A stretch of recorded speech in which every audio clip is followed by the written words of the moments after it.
এটা হলো বিশ্বের সবচেয়ে ব্যয়বহুল বাড়িগুলোর মধ্যে একটি, মুকেশ আম্বানির অ্যান্টিলিয়া। মুকেশ আম্বানির এই বাড়িতে প্রায় 700 জনেরও বেশি কর্মচারী থাকে, আর প্রত্যেক ফ্লোরের ম্যানেজার প্রতি বছর 2 কোটি টাকা করে স্যালারি পায়। মুকেশ আম্বানির ওয়াইফ নীতা আম্বানির 3 লাখ টাকার চা থেকে শুরু করে তার ছেলে মেয়ের বিলাসবহুল বিয়ে, সবকিছুতেই থাকে মুকেশ আম্বানির টাকার চমক। তার নেটওয়ার্থ 7.5 লক্ষ কোটি টাকা। অ্যান্টিলিয়া বানানোর কাহিনী শুরু হয় 2002 সালে। জমি ভাগাভাগি হয়ে যাওয়ার পর মুকেশ আম্বানি তার জন্য একটি স্বপ্নের বাড়ি তৈরি করার সিদ্ধান্ত নেয়, যেটি হবে বিশ্বের সব থেকে সুন্দর বাড়ি। এই জায়গাটি ছিল একটি অনাথ আশ্রমের। প্রায় 21 কোটি টাকা দিয়ে মুকেশ আম্বানি এই 4 লাখ স্কোয়ার মিটার জায়গাটি কিনে নিলেন। জায়গা কেনার পর অ্যান্টিলিয়া বানানোর কাজ শুরু হলো।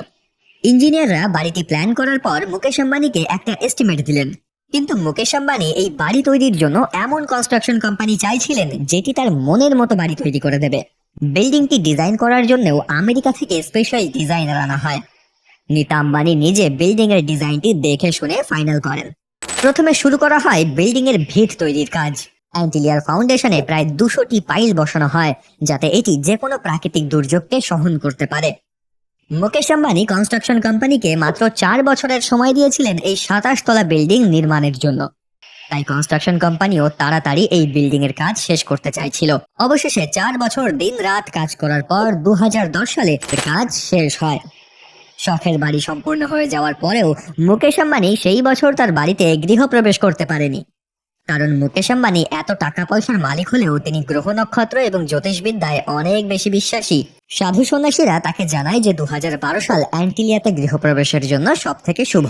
সেই কথা মেনে মুকেশ আম্বানি বাড়ি তৈরির 2 বছর পর অর্থাৎ 2012 সালে ধুমধাম করে গৃহপ্রবেশ করে। অ্যান্টিলিয়া মুকেশ আম্বানির নিজের বাড়ি হলেও এখানে তার সাথে প্রায় 600 জন কর্মচারী থাকেন।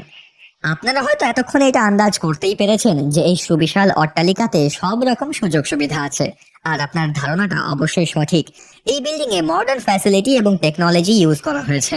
এই বিল্ডিং এ 3টে হেলিপ্যাড আছে, একটি মন্দির, একটি প্রাইভেট স্পা, একটি পার্সোনাল থিয়েটার যেখানে 50 জন মানুষ একসাথে বসে সিনেমা দেখতে পারবে, একটি স্নো রুম রয়েছে যেখানে যখন খুশি তখন আর্টিফিশিয়াল ভাবে তুষারপাত করানো যায়, একটি প্রাইভেট গার্ডেন আছে। এরই সাথে এমন অনেক সুযোগ সুবিধা আছে যেটা আমরা শুধু স্বপ্নতেই কল্পনা করতে পারি। এই 27 তলা উঁচু বিল্ডিং এর 2 তলা জুড়ে রয়েছে একটি হেলথ সেন্টার। 7 তলা জুড়ে শুধু এই গাড়ি পার্কিং করা রয়েছে। তাহলে আপনারা নিশ্চয়ই কল্পনা করতেই পারছেন যে যেই বিল্ডিং এর 7 তলা জুড়ে শুধু গাড়ি পার্কিং করা রয়েছে সেই বাড়িটি দেখতে কতটাই না সুন্দর হবে। এই বিল্ডিং এর প্রত্যেকটি ফ্লোরের একজন করে ম্যানেজার থাকে, আর এই ম্যানেজারদের বছরের বেতন প্রায় 2 কোটি টাকা। তাহলে বুঝতেই পারছেন মুকেশ আম্বানি তার নিজের কর্মচারীদের কতটা খুশি রাখেন।